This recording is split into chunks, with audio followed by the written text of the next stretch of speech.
AI आने के बाद एक चीज बहुत पॉपुलर हो रही है और वो है मोनोरेपो। अगर आप किसी भी बड़े ऑर्गेनाइजेशन में काम करते हो जैसे गूगल, माइक्रोसॉफ्ट, पीडब्ल्यूसी, तो आपको यहाँ पे मोनोरेपो पूछा जाएगा और आपको मोनोरेपो आना ही चाहिए। और सिर्फ इतना ही नहीं, इसे इफिशिएंटली मैनेज करने के लिए आपको एनएक्स, टर्बोरेपो और पीएनपीएम वर्क स्पेस में डिफरेंस पता होना चाहिए। तो सबसे पहले समझते हैं कि मोनोरेपो होता क्या है। तो जब भी आप मल्टीपल एप्लीकेशन और किसी शेयर्ड लाइब्रेरी को किसी एक रिपोजिटरी के अंदर रखते हो तो हम इसे मोनोरेपो कहते हैं। कहने का मतलब, अगर आपके पास एक एडमिन पैनल है, एक कस्टमर ऐप है और एक डैशबोर्ड है और एक शेयर्ड यूआई लाइब्रेरी है और इन सबको आप एक रिपोजिटरी के अंदर रख रहे हो तो इसे हम मोनोरेपो कहते हैं। तो अब बात करते हैं कि मोनोरेपो यूज करने का सबसे बड़ा फायदा क्या है।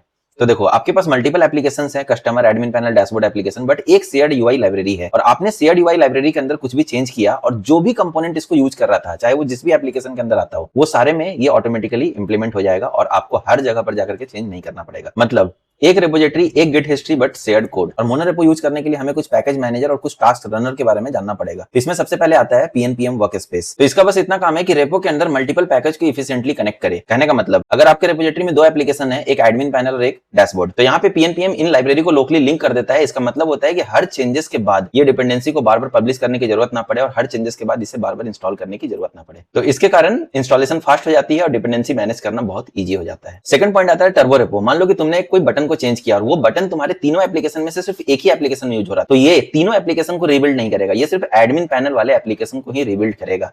तो इससे बिल्ड टाइम काफी फास्ट हो जाती है। और थर्ड पॉइंट है एनएक्स। ये कब काम आता है कि जब तुम्हारा प्रोजेक्ट बहुत बड़ा हो जाता है, hundred of applications, multiple shared UI library और एक बहुत बड़ा टीम। और क्यों? क्योंकि एक डिपेंडेंसी ग्राफ बनाता है और अफेक्टेड प्रोजेक्ट को आइडेंटिफाई करता है कि मान लो कि तुम एक बटन चेंज कर रहे हो तो इससे कौन सी प्रोजेक्ट अफेक्ट होने वाली है। तो आप किसी भी कंपनी में इंटरव्यू देने जा रहे हो तो आप मान के चल सकते हो कि आपसे मोनोरेपो पूछा जाएगा, तो इसे खुद से प्रैक्टिस करने के लिए एक बार अपने पर्सनल प्रोजेक्ट में मोनोरेपो यूज करके देख सकते हो। वीडियो अच्छी लगी हो तो सेव कर लेना, शेयर कर देना, फॉलो करना मत भूलना। Thank you.